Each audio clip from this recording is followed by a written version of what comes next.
Welcome to Lakshmi Suresh cooking channel. ಇವತ್ತು log start ಮಾಡಿದ್ದೀನಿ. ಇನ್ನು ನನ್ನ ಚಾನಲ್ ಯಾರ್ಯಾರು ಸಬ್ಸ್ಕ್ರೈಬ್ ಆಗಿಲ್ಲ ಪ್ಲೀಸ್ ಸಬ್ಸ್ಕ್ರೈಬ್ ಆಗಿ. ಇವತ್ತು ಬಂದು ಮಂಗಳವಾರ ಪೂಜೆಗೆಲ್ಲ ರೆಡಿ ಮಾಡಿಕೊಂಡು ಇವಾಗ ಪೂಜೆ ಮಾಡಬೇಕು. ಇವತ್ತು ಮಂಗಳವಾರ ಅಲ್ವಾ, ದೇವ್ರಿಗೆ ಮೊಸರನ್ನ ಹಾಲಿಟ್ಟು ಪೂಜೆ ಮಾಡ್ತೀವಿ. ಮತ್ತು ಬೇವಿನ ಸೊಪ್ಪು ತೊಗೊಂಬಂದವನೇ ನನ್ನ ಮಗ. ಅದೆಲ್ಲ ಬೇವಿನ ಸೊಪ್ಪು ಎಲ್ಲ ಕಟ್ಟಿ ಎಲ್ಲ ದೇವ್ರಿಗೆ ಇಟ್ಟು ಪೂಜೆ ಮಾಡ್ತಾ ಇದ್ದೀವಿ. ಇವತ್ತು ಬೇವಿನ ಸೊಪ್ಪು ಅಲಂಕಾರನೇ ಅನ್ಬೋದು.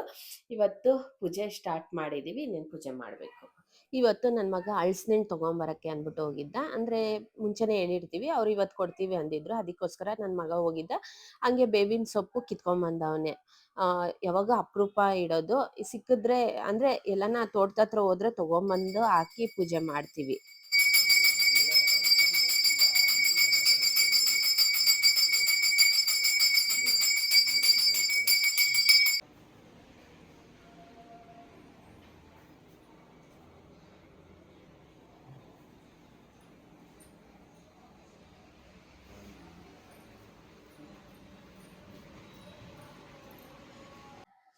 ಪೂಜೆ ಎಲ್ಲ ಆಯಿತು. ಇವಾಗ ಟಿಫನ್ ಬಂದು ನಾನು ಪೊಂಗಲ್ ಚಟ್ನಿ ಮಾಡಿದ್ದೆ. ಟಿಫನ್ ಎಲ್ಲ ಆಯಿತು. ಇವಾಗ ಬಂದು ನಾನು ರಸಮ್ ರೆಸಿಪಿ ಮಾಡ್ತಾಯಿದ್ದೀನಿ.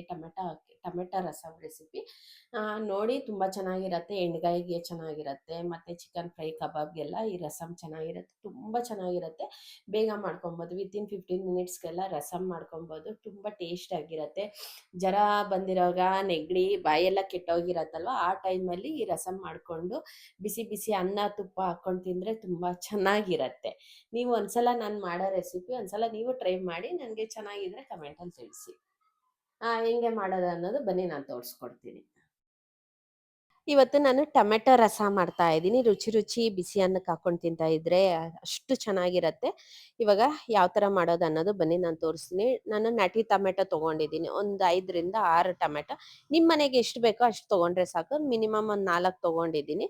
ನಾನು ಮೆಣಸಿನ್ಕಾಯಿ ಒಂದು 3, ಸ್ವಲ್ಪ ಹುಣಸೆ ಹಣ್ಣು, ಹುಳಿಗೆ ತಕ್ಕಷ್ಟು ಹುಣಸೆ ಹಣ್ಣು, ನಿಂಬೆಹಣ್ಣು ಗಾತ್ರ ಅಷ್ಟು ನಾನು ಹಾಕ್ಕೊಂಡು, ಇದು ಮುಳುಗೋ ಅಷ್ಟು ನೀರು ಹಾಕ್ಕೊಂಡು ಚೆನ್ನಾಗಿ ಕುದಿಸ್ಕೊಬೇಕು. ಚೆನ್ನಾಗಿ ಬಾಯ್ಲ್ ಆಗಬೇಕು. ನಾನು ರಸಮ್ ಮಾತ್ರ ಬಾಯ್ಲ್ ಮಾಡ್ಕೊಳಕ್ಕೆ ಹೋಗಲ್ಲ, ಬರೀ ನೊರೆ ಕಟ್ಟೋವರೆಗೂ ಬಿಡ್ತೀವಿ ಅಷ್ಟೇ ರಸಮ್. ಅದಕ್ಕೋಸ್ಕರ ಫಸ್ಟೇ ಟೊಮ್ಯಾಟೊ, ಮೆಣಸಿನ್ಕಾಯಿ ಚೆನ್ನಾಗಿ ಬಾಯ್ಲ್ ಆಗಬೇಕು. ಇವಾಗ ನಾನು ಕೊತ್ತಂಬರಿ, ಜೀರಿಗೆ, ಮೆಣಸು, ಬೆಳ್ಳುಳ್ಳಿ ಇಷ್ಟು ತೊಗೊಂಡಿದ್ದೀನಿ. ಜೀರಿಗೆ ಮೆಣಸು ಬೇರೆ ಕುಟ್ಟಾಣಿಯಲ್ಲಿ ಕುಟ್ಕೊಬೇಕು, ಮತ್ತು ಬೆಳ್ಳುಳ್ಳಿ ಕೊತ್ತಂಬರಿ ಬೇರೆ ಜಜ್ಕೊಂಡು ಇಟ್ಕೊಂಡಿರಬೇಕು. ನಾನು ಒಗ್ಗರಣೆಗೆ ಕರಿಬೇವಿನ ಸೊಪ್ಪು, ಜೀರಿಗೆ, ಒಣಗಿದ ಮೆಣಸಿನ್ಕಾಯಿ ಇಷ್ಟು ತೊಗೊಂಡಿದ್ದೀನಿ. ಒಗ್ಗರಣೆಗೆ ನಾನು ಇವಾಗ ನೋಡಿ ಕುಟ್ಕೊಂಡು ಇಟ್ಕೊಂಡಿದ್ದೀನಿ. ಅಂದರೆ ಜಜ್ಕೊಬೇಕು. ಜೀರಿಗೆ ಮೆಣಸು ಬೇರೆ, ಮತ್ತು ಬೆಳ್ಳುಳ್ಳಿ ಕೊತ್ತಂಬರಿ ಬೇರೆ ಚೆನ್ನಾಗಿರುತ್ತೆ. ಇವಾಗ ಚೆನ್ನಾಗಿ ಕುದಿಸ್ಕೊಂಡಿರೋದಾಯಿತು. ನಾನು ಇವಾಗ ನಿಮ್ಮ ಕೈಯಲ್ಲಿ ಆದರೆ ಕೈಯಲ್ಲೇ ಚೆನ್ನಾಗಿ ಮ್ಯಾಶ್ ಮಾಡ್ಕೊಬೋದು. ಟೊಮೆಟೊ, ಹಸಿಮೆಣಸಿನ್ಕಾಯಿ, ಹುಣ್ಸೆಹಣ್ಣು ಇರೋದು ಚೆನ್ನಾಗಿ ಮ್ಯಾಶ್ ಮಾಡ್ಕೊಬೋದು. ಆಗಲಿಲ್ಲ ಅಂದರೆ ನೀವು ಈ ಥರ ಮಿಷಿನ್ ಇದ್ದರೆ ನಿಮಗೆ ಸಾಕು. ಆನಿಯನ್ ಕಟ್ ಮಾಡ್ತೀವಲ್ವ, ಆ ಮಿಷಿನಲ್ಲಿ ನೀವು ಗ್ರೈಂಡ್ ಮಾಡ್ಕೊಬೋದು. ಮಿಕ್ಸಿಗೆ ಹಾಕ್ಕೊಂಡ್ರೆ ಟೇಸ್ಟ್ ಹೊರ್ಟೋಗುತ್ತೆ, ಚೆನ್ನಾಗಿರಲ್ಲ ಮಿಕ್ಸಿಗೆ. ಕೈಯಲ್ಲನ ಇದು ಮಿಕ್ಸ್ ಅಂದರೆ ಕೈಯಲ್ಲನ ಇದು ಮಾಡ್ಕೊಳ್ಳಿ, ಇಲ್ಲಾಂದರೆ ಈ ಥರ ಮಿಷಿನ್ಗನ ಹಾಕ್ಕೊಳ್ಳಿ.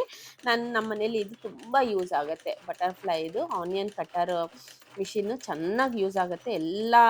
ಎಲ್ಲ ಕಟ್ ಮಾಡ್ಕೊಬೋದು. ನೋಡಿ ಇನ್ನೊಂದು ಸ್ವಲ್ಪ ಆಗಬೇಕು. ಹಸಿಮೆಣ್ಸಿನ್ಕಾಯಿ ಇನ್ನೊಂದು ಸ್ವಲ್ಪ ಹೊತ್ತು ಚೆನ್ನಾಗಿ ಮ್ಯಾಶ್ ಮಾಡ್ಕೊಂಬಿಟ್ರೆ ಆಗೋಯಿತು.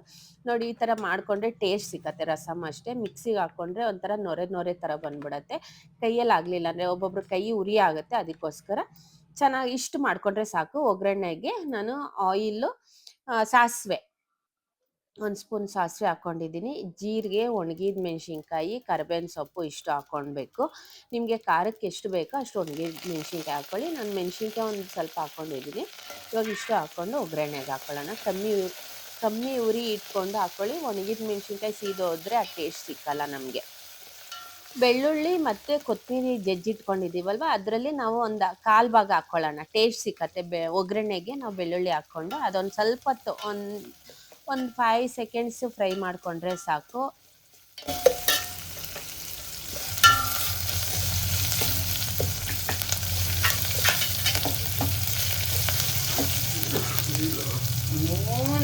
ಟೊಮೆಟೊ ಮ್ಯಾಶ್ ಮಾಡ್ಕೊಂಡಿದ್ದೀವಲ್ವ, ಅದು ಹಾಕ್ಕೊಂಡಿದ್ದೀವಿ. ಅದಕ್ಕೆ ನೀರು ನಮಗೆ ಟೇಸ್ಟ್ ವೈಸ್ ಎಷ್ಟು ಬೇಕೋ ಅಷ್ಟು ನೀರು ನೋಡಿಕೊಂಡು ಹಾಕ್ಕೊಳ್ಳಿ. ಉಪ್ಪು ಮತ್ತು ರುಚಿಗೆ ತಕ್ಕಷ್ಟು ಉಪ್ಪು.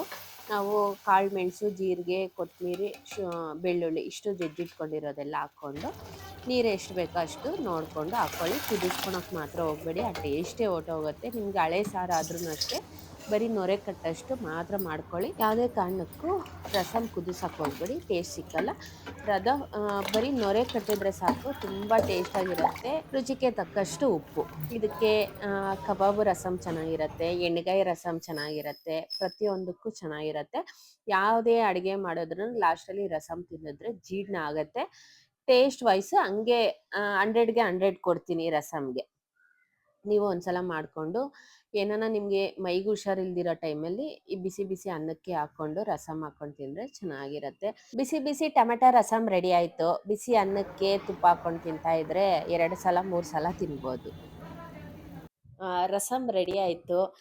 ಇನ್ನೇನು ಅನ್ನ ಮಾಡಿಕೊಂಡು ಬಿಸಿ ಅನ್ನಕ್ಕೆ ತಿನ್ನಬೇಕು. ಸ್ವಲ್ಪ ಆಚೆ ಕಡೆ ಹೋಗಬೇಕು, ಅಲ್ಲಿಗೆ ಸ್ಟಾಪ್ ಮಾಡಿದ್ದೀನಿ ರಸಮ್ ರೆಸಿಪಿ.